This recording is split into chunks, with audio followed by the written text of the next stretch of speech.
Hari ini kita akan belajar tentang digital marketing komunikasi. Jadi ini adalah mata kuliah baru juga di dalam program studi ilmu komunikasi. Ini terkait dengan bagaimana kita nanti bentuk pemasaran ya di dalam sebuah media digital. Ini nanti kita akan belajar bagaimana teknologi digital kita gunakan sebagai sarana untuk marketing atau ke pasar ya. Artinya kita mencoba untuk mempromosikan sebuah produk, bagaimana kita mempromosikan sebuah semacam iklan ya, hampir sama seperti dengan produk periklanan, tapi kita menggunakan hampir sebuah digital. Baik, izin saya share dulu.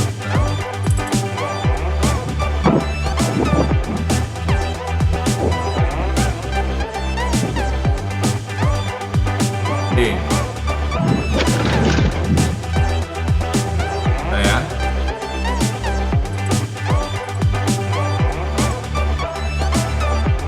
Nah, untuk pertama kali ini ya, pertemuan pertama kita akan membahas masalah digital and social media marketing. Jadi sekarang ini memang pemasaran sebuah produk, baik segalanya ya, hampir seluruhnya menggunakan media sosial. Nah, bagaimana sebenarnya framework dari digital marketing sendiri? Itu sebenarnya kalau kita lihat ada beberapa poin atau beberapa hal yang terkait dengan digital marketing. Yang pertama lagi konten SEO ya, ini susunannya ada database pelanggan. Nah, di dalam database pelanggan kita melihat berbagai aplikasi ya, misalnya kayak Shopee, kayak Bukalapak atau lainnya, pasti terkait dengan pemasaran maupun data pelanggan ya. Itu mereka dulu punya database, karena kalau kita mau mendaftar mau registrasi biasanya menggunakan alamat email. Selain itu juga data-data yang lainnya diperlukan. Jadi kedepannya dapat dikatakan semua berbasis internet atau berbasis digital. Karena apa? Kita lihat sekarang aja bahwa retail ya, atau kalau di sini mungkin mall ya, kalau melihatnya mall sekarang yang besar-besar sekarang tumbang karena ya adanya pemasaran dalam bentuk digital seperti ini. Artinya teman-teman nggak perlu datang langsung ke mall tersebut ya, cukup dengan mengklik di dalam satu aplikasi, maka barang yang teman-teman inginkan atau pesan akan sampai. Jadi semua tergantikan dengan digital. Nah, di dalam great content ini ya, SEO ini ada website marketing, artinya dikelola oleh CEO-nya sendiri. Artinya bagaimana website itu menyediakan berbagai informasi terkait dengan pelayanan produk, terkait dengan hal-hal yang memang ada di dalam sebuah produk akan disampaikan melalui website marketing ini sendiri. Nanti teman-teman bisa lihat di website misalnya Bukalapak ya, itu ada semacam menu ya, menu banyak sekali yang tertayang di situ dan kita bisa memilihnya. Kita concern di mana, misalnya ada suka otomotif, biasanya akan diarahkan untuk yang ke otomotif. Bahkan sekarang ini Google semacam mempunyai algoritma tersendiri ya, ketika kita menginginkan atau suka mengklik misalnya kita hobinya ke mana ya, suka kita berselancar, suka mencari barang-barang yang misalnya handphone ya, nanti di iklan teman-teman semua atau di media sosial teman-teman semua, rata-rata di sampingnya iklannya banyak berisikan iklan tengah mensel. Bagi yang suka otomotif ya sering mengklik atau sering berselancar mencari informasi terkait dengan otomotif, biasanya nanti iklan juga muncul berbagai macam iklan otomotif. Sampai segitunya ya, istilahnya Google atau pihak penyedia layanan itu memanjakan dalam artian agar kita itu mau melihat dulu, minimal mengklik dulu karena memang udah dibuat seperti itu. Jadi ada semacam algoritma khusus yang memang sepertinya bisa membaca kita mau yang mana gitu. Itu dari pihak sananya yang mempunyai, biasanya orang-orang programmer yang tahu tentang itu. Terus email marketing ini juga jelas ada. Ini gedean ya, sorry. Ada ini aja ya, gedean. Terus ada media sosial yang dipakai, ada Facebook, Twitter, YouTube, dan Instagram.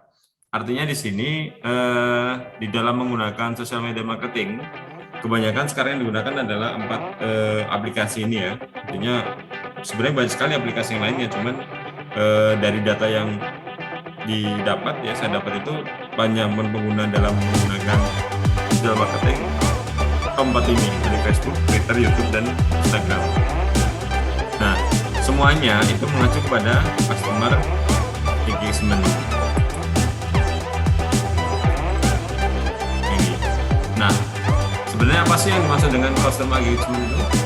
Ini adalah suatu hubungan, ya, ada semacam hubungan komunikasi antara customer ya, jadi suatu interaksi komunikasi atau interaksi yang terjalin antara para pemilik kepentingan, tentunya eksternal ya, seperti customer dan pihak produsen atau perusahaan melalui berbagai saluran. Jadi intinya adalah bagaimana antara customer dengan produsen ini ada semacam komunikasi atau hubungan komunikasi atau saling interaksi di media atau di dunia digital atau digital media. Nah, di sini di dalam prakteknya ya, biasanya kalau kita meneliti tentang periklanan atau di marketing itu menggunakan teori AIDA. Ada attention ya, ada interest, ada desire, ada confidence, terus ada action. Nah, nanti kalau misalnya meneliti tentang iklan biasanya nggak jauh-jauh dari teori AIDA ini. Nah, apa sih teori atau konsep AIDA itu sendiri? Model AIDA di dalam marketing atau periklanan ya biasanya itu didasarkan pada 4 tahapan individu. Jadi ada 4 tahap individu yang menarik pihak yang tertarik yang memutuskan untuk membeli atau memutuskan tidak membeli produk atau layanan tersebut. Jadi ini adalah proses ketika kita mau memilih produk tersebut sampai dengan membelinya. Ini adalah konsep AIDA. Ada attract attention atau menarik perhatian. Jadi kalau kita melihat sebuah produk, biasanya kan menarik perhatian dulu. Kita lihat kita berusaha sebagai, misalnya kita sebagai produsen ya, berusaha mempengaruhi konsumen ya agar mau melihat, minimal melihat lah dari produk yang kita jual. Jadi garis besarnya attract attention ini atau menarik perhatian itu adalah produk yang harus menarik perhatian, sesuatu yang unik, sesuatu yang menarik. Nah, ini dilakukan melalui materi iklan. Misalnya ya jenis e-texture gitu ya. Tahap ini merupakan tahap awal di mana konsumen mulai menyadari produk hingga brand suatu perusahaan. Jadi ini sesuatu yang menjadi hal pertama atau kesan pertama lah ya. Kalau kesan pertama, bagaimana kita melihat sesuatu itu, bisa menggunakan video-video yang unik, yang lucu, atau yang hibur, atau jika melalui tulisan maka kita dapat menciptakan headline yang menarik agar konsumen mulai membaca tulisan tersebut. Nah, ini contohnya ya, ada misalnya jendela yang dirancang secara mencolok, atau ke YouTube yang sensasional, atau buletin bertema, atau gambar di halaman landas.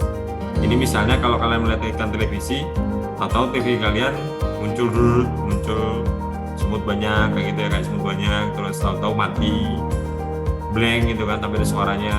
Nah, itu memang bagian dari trik dari konsep AIDA ini yang pertama, menarik perhatian dulu. Terus yang kedua ada maintain interest, artinya mempertahankan minat. Nah, pada fase pertama perhatikan ya, pelanggan potensial terusik, misalnya minat mereka produk hukumnya atau layanan harus dibangkitkan. Nah, kalau misalnya mulai tertarik ya, maka akan semakin mudah bisa kita sebagai produsen untuk mempengaruhi hal yang tersebut atau konsumen gitu ya. Jadi garis besarnya adalah kita dapat membangkitkan rasa suka konsumen terhadap produk yang kita buat atau kita unggulkan. Dan selain itu, kita juga dapat menampilkan pesan positif dari konsumen yang merasa puas setelah menggunakan produk yang kita jual. Jadi intinya adalah bagaimana konsumen itu ada minat terhadap produk yang kita jual. Selanjutnya ada create desire.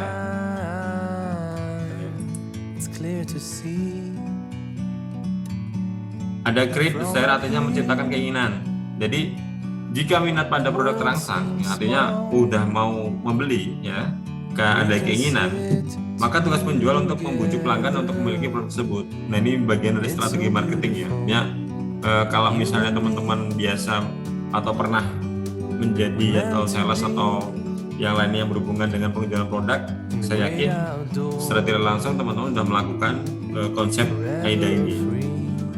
Karena pada dasarnya di dalam ciptakan keinginan itu hal yang mendorong konsumen bahwa pada saat tahap ini adalah ketika kita dapat meyakinkan konsumen bahwa produk kita lah yang paling dapat memenuhi kebutuhan mereka serta dapat memberikan nilai tambah yang dibutuhkan.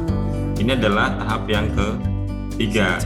Jadi proses ini sebenarnya secara tidak langsung kita lakukan ketika kita mempromosikan sebuah produk. Nah, nanti di dalam digital ini kita tidak perlu ketemu face to face misalnya kan ya.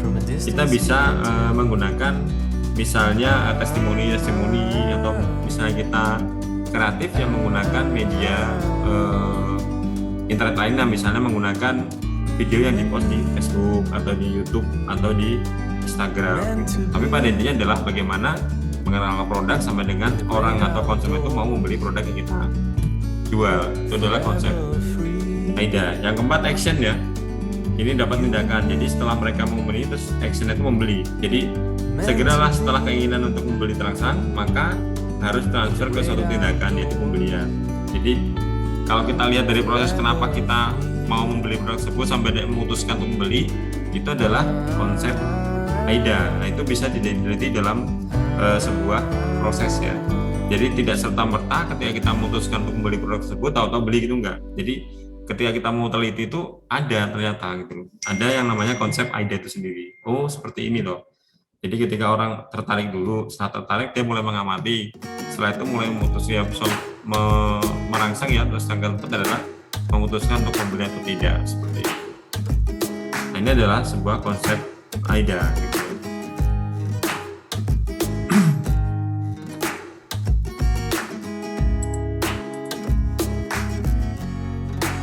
Nah, website ya dengan traffic tinggi dimulai dengan konten yang kuat. Artinya kalau kita melihat berbagai website ya atau situs yang ada di internet yang khususnya yang jual beli ya, dan misalnya teman-teman bisa mengelola website tersebut diupdate secara konsisten ya, artinya tiap hari dan 2 hari sekali diupdate itu dengan konten yang kuat dan fresh, visitor akan datang secara rutin dan terbangun loyalitas.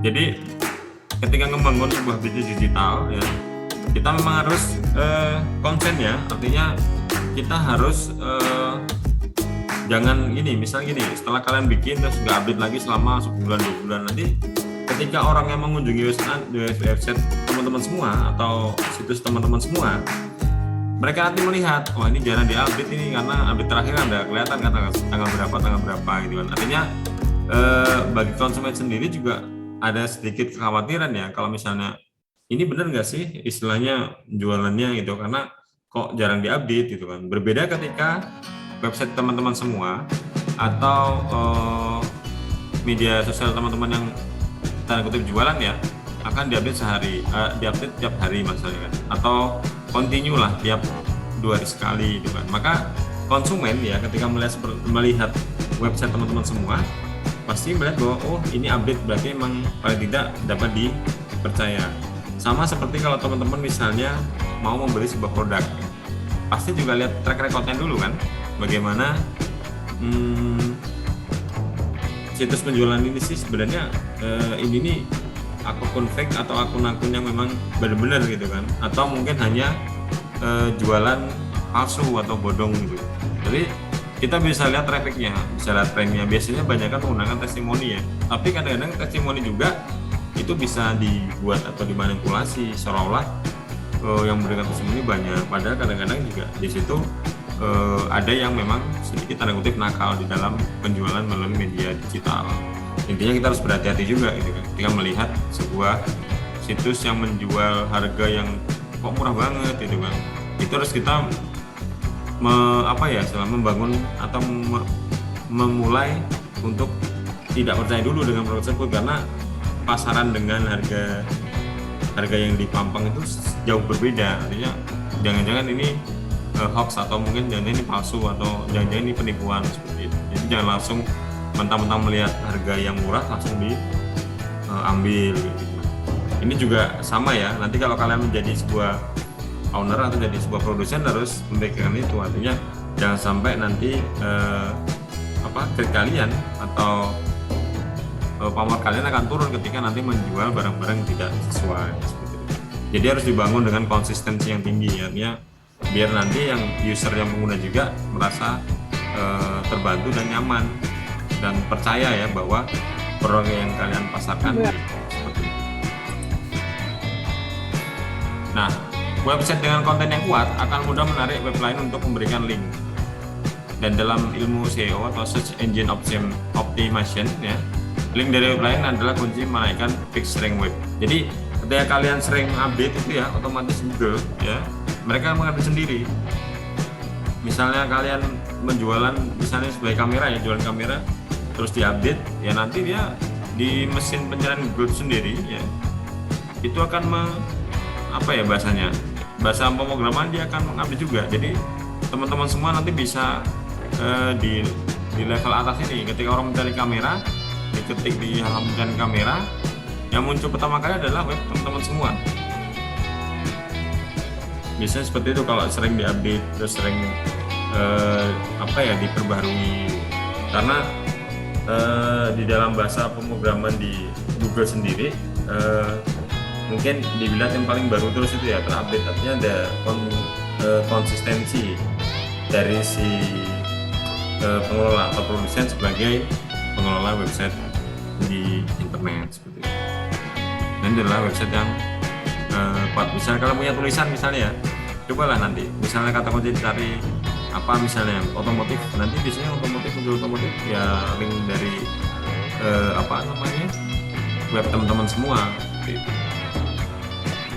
Banyak kok sekarang untuk misalnya kita, Pak saya itu mau membuat sebuah web tapi untuk link jual beli, tapi biasanya harus bayar dulu ya, registrasi dulu aja. Nanti kan ada yang free juga, yang free itu tapi memang tingkat security-nya kurang kuat kalau misalnya yang free itu. Takutnya nanti kalau misalnya udah besar tingkat sekuritasnya lemah, website teman-teman semua bisa diacak-acak oleh orang lain, dalam artian bisa diganggu atau dihack. Itu harus diperhatikan juga bagaimana kita nanti membangun sebuah bisnis melalui media internet atau media digital. Nah, ini tipsnya juga agar bisa menarik minat membaca dengan multi gadget, maka desain website harus mobile friendly, artinya sering disebut sebagai responsive design website. Jadi kalau kita mau, tapi sekarang untuk layanan website itu sudah ada semua ya. Bagaimana kalau tampilan ketika nanti di desktop, bagaimana tampilan ketika di tab, bagaimana tampilan di handphone. Jadi nanti akan disesuaikan teman-teman semua bagaimana tampilannya. Buatlah semenarik mungkin. Bagaimana kita membuat sebuah tampilan desain yang menarik ya, agar orang mau melihatnya dulu gitu. Bagaimana informasi yang disajikan lengkap ya, update, otomatis nanti sebagai konsumen ya kita akan mudah, oh seperti ini ya, kita scroll nyari produknya, ketemu, berminat, akhirnya memilih dan beli gitu, seperti itu.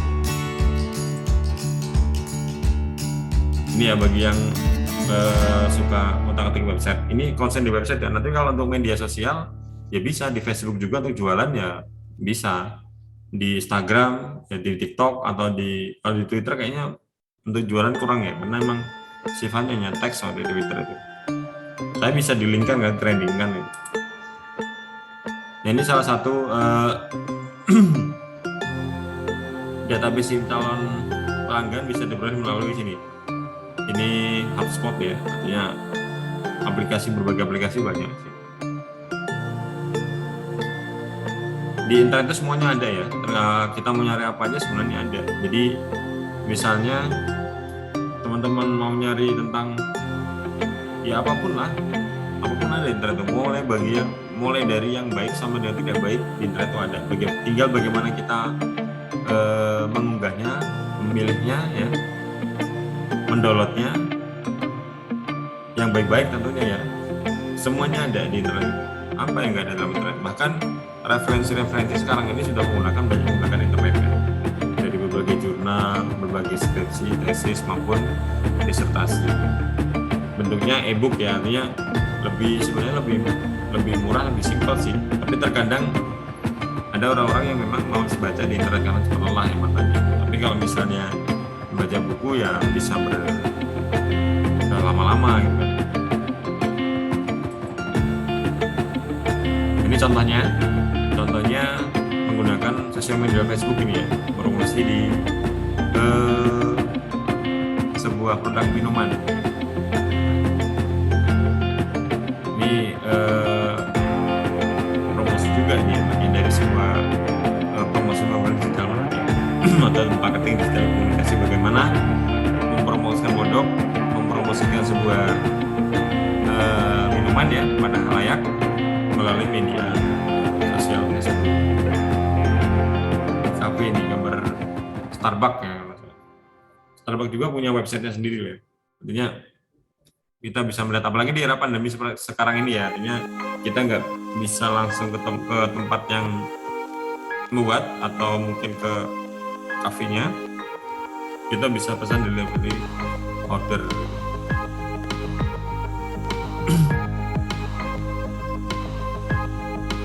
Terus selanjutnya ini yang ada di secara langsung ada namanya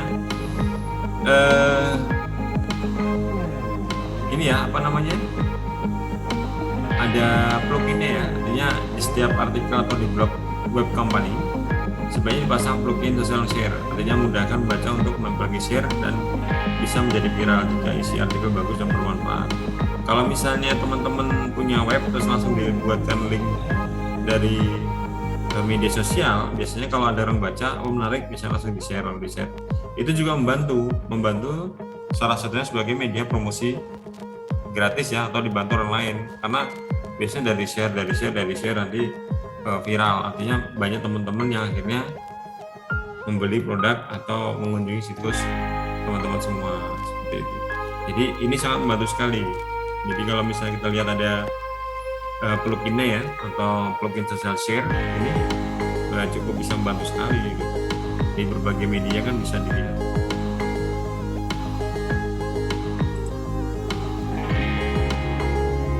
Nah, ini adalah 10 prinsip kunci untuk membangun sosial media marketing yang kuat dan efektif. Yang pertama, share. Buatlah konten yang menarik sehingga membuat audiens tertarik untuk men-share konten kepada jaringan sosialnya. Artinya teman-teman kan punya teman ya, misalnya kalian punya sebuah website yang menarik, biasanya dari teman ke teman akan di-share, nanti di-share ke grup, akhirnya jadi viral, pasti banyak sekali, akhirnya melihat jadi ramai pengunjungnya gitu, untuk menjadi traffic. Nanti bisa di AdSense kan, Google AdSense itu bisa menjadi sebuah income tersendiri. Jadi sebenarnya kita mencari duit di internet itu banyak sekali, artinya bisa. Jadi seolah-olah kita itu bekerja nggak kelihatan tapi duitnya banyak, seperti itu, kayak melihara tuyul ya istilahnya. Tapi sebenarnya kalau bagian tahu kita bekerja di belakang layar atau di internet itu, ya sebenarnya apa yang kita dapat cukup banyak sih. Kayak seperti menjadi YouTuber ya. YouTuber itu kan kalau dibilang bagi yang orang zaman dulu bekerja itu yang memilih konsep bahwa bekerja harus datang pagi pulang sore di kantornya apa gitu kan. Nah itu bekerja, tapi di era sekarang ini, era 4.0 ya, sekarang ini udah berbeda. Kita mencari uang, ya mencari duit itu sebenarnya dari media internet banyak sekali. Tergantung seberapa besar kreativitas teman-teman semua untuk membuat atau mengambil uang itu. Atau misalnya bagi yang suka YouTube ya, bikin konten-konten menarik, ya bisa. Artinya nanti dari misalnya 1000 pertama ya 1000 subscribe dulu, nanti ada berapa income-nya gitu kan. Tapi semua itu kan melalui proses, harus konsisten. Kalau teman-teman sehari bikin terus tinggalin setahun lagi baru diupdate, ya nggak dapat hidupnya, malah nggak bagus gitu loh. Semua itu harus konsisten ketika kita membangun sebuah bisnis. Yang kedua ada go real time, artinya publish konten secara fresh, respon komentar komplain audiens dengan cepat maksimal 20 menit. Jadi kalau misalnya ada sesuatu yang menarik ya, ada komen ya dibalas di komen, artinya memang menjadi daya tarik tersendiri bagi orang lain ketika mengunjungi website teman-teman semua. Nanti sampai followernya banyak seperti itu kan. Itu melalui proses ya, tidak serta merta kita beli like ya bahasanya kan. Sekarang kan ada kan ya, like itu bisa dibeli, atau subscribe itu mungkin teman-teman ada cheatnya bahasa itu, curangannya itu, tapi akan detect di Google-nya nanti. Jadi percuma misalnya teman-teman cuma pakai ini biar agak banyak, biar meningkatkan follower atau seperti apa ya, nanti kalau nggak real ya ketahuan juga, kita kena beda. Oke, sampai sini ada pertanyaan teman-teman semua?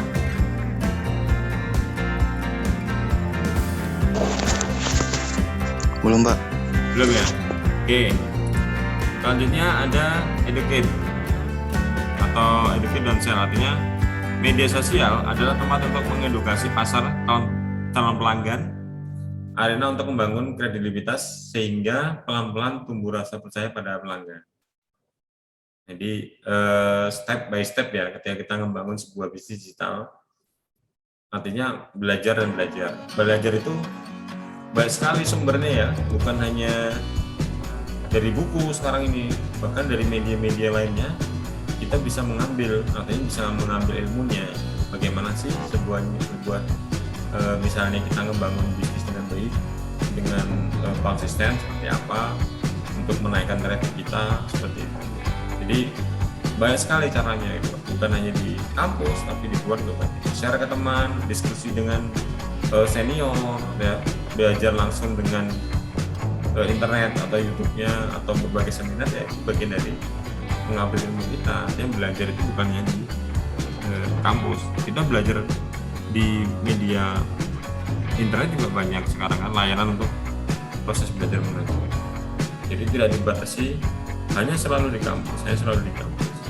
Itu sebagai sarana ya. Kalau saya pribadi sebenarnya pengen itu menuntun teman-teman semua, jadi menuntun bukan lagi mendikte, tapi mencoba itu, karena saya merasa sebenarnya kita itu sebenarnya belajar bareng gitu, bukan terus antara guru dengan siswa yang harus tahu, enggak, tapi bagaimana kita men-share ya, bagaimana kita berdiskusi di dalam sesuatu yang baru misalnya kan ya, kita diskusikan ya, terkait misalnya mata kuliah digital marketing komunikasi ya, kita share aja. Jadi bagaimana sesuatu misalnya ada yang baru teman-teman, mungkin saya belum update, atau begitu sebaliknya.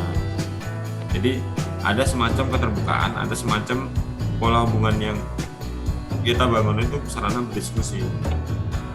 Itu harapan saya sih, karena ya bagi saya pribadi, teman-teman itu udah nggak perlu diajarin lagi sebenarnya. Artinya mungkin pengalamannya lebih saya juga banyak seperti itu kan. Nah maksudnya itu kita saling share bagaimana sih misalnya tentang marketing seperti apa sih sebenarnya yang dalam realitanya seperti apa. Terus misalnya konsep misalnya di dalam IT-nya, misalnya di dalam bagaimana pemasaran internet, karena saya misalnya Pak udah mengalami sendiri bagaimana kita menjual produk di media sosial seperti ini, kendala seperti ini.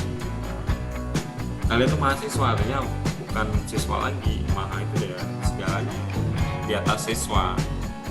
Jadi pola pikirnya semuanya sudah cukup mampu ya, saya rasa sudah cukup lah untuk terjun ke langsung ke dunia baru atau dunia kerja sekarang ini. Seperti itu. Kita harus mampu mengikuti bagaimana perkembangan tren dari dunia digital ini. Karena kalau kita nggak mampu ya akan ketinggalan. Dulu pernah terpikirkan nggak kalau misalnya kita itu bisa tetap buka melalui media Zoom? Enggak. Jadi tahunnya kita datang ketemu ngobrol gitu. Sekarang ini ya semenjak pandemi ya, artinya kita semacam dipaksa untuk mau merubah segalanya dalam bentuk komunikasi. Artinya sebagai orang komunikasi harus mampu atau fleksibel mengikuti tren ini. Yang tadinya dulu tidak diprediksi bahwa kita kuliah melalui daring dalam bagian ya semacam seperti ini ya, kita nggak pernah berpikirkan, akan tapi ya dengan perkembangan teknologi yang mengalir kita gunakan ya mau nggak mau kita harus coba. Dan saya rasa cukup mulai ini ya, anak-anak atau teman-teman yang lainnya saya rasa juga udah mulai terbiasa dengan menggunakan tatap muka via Zoom. Lanjut, yang keempat ada entertain. Artinya audiens akan lebih engage ya jika konten-konten digital Anda menghibur serta interaktif dan bukan sekedar berisi iklan promosi jadwara. Jadi sebenarnya ini terkaitan dengan iklan juga ya. Jadi bagaimana nanti membungkus iklan tersebut jadi sebuah menarik. Artinya iklan itu hanya bukan iklan menutup, tapi ada semacam untuk menghibur juga. Bagaimana interaksi antara audiens dengan produsen ya, antara si komunikator dengan komunikan, antara si konsumen dengan produsen. Tapi sebenarnya bagi yang sudah punya akun-akun jual beli, saya rasa sudah melakukan hal ini ya. Cuman bagaimana nanti kita memolesnya aja agar menjadi lebih menarik. Nah, gimana cara mengasahnya atau memolesnya ya? Kita harus sering-sering belajar melihat berbagai referensi yang mungkin bisa kita gunakan. Jadi amati, tiru, dan modifikasi untuk membuat semua itu menjadi menarik. Terus selanjutnya ada go multi channel, artinya dibangun digital presence. Artinya ya teman-teman minimal ya harus sering-sering ambil di media sosial itu sendiri. Kalau kita concern di dalam marketing ya atau penjualan, karena kita harus mengambil terus ya. Karena ada marketing multimedia go visual, artinya audiens terutama young generasi atau generasi muda itu lebih menyukai konten dengan tampilan visual yang rancak serta video yang menarik. Ini menurut berbagai survei ya, artinya memang apalagi nih kita memposting video itu ya paling banyak sekitaran 7-10 menit lah ya. Di luar itu udah jenuh, biasanya orang udah malas melihat video kita. Itu juga perlu dilihat juga atau tracknya menarik nggak sih sepertinya. Terus yang selanjutnya ke-9 ada listen, dengarkan dan simak masukan audiens, artinya kritik dan saran ya.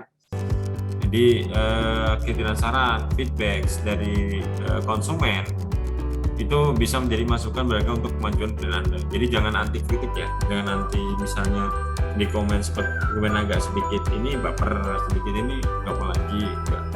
Justru kritik-kritik yang seperti itu anggap aja kritik membangun. Artinya mereka atau si konsumen itu care dengan kita dikasih masukan untuk membangun bisnis kita jadi lebih baik lagi, lebih besar lagi seperti itu. Jadi jangan anti kritik ya. Terus selanjutnya ini salah satu contoh ya. Kalau contoh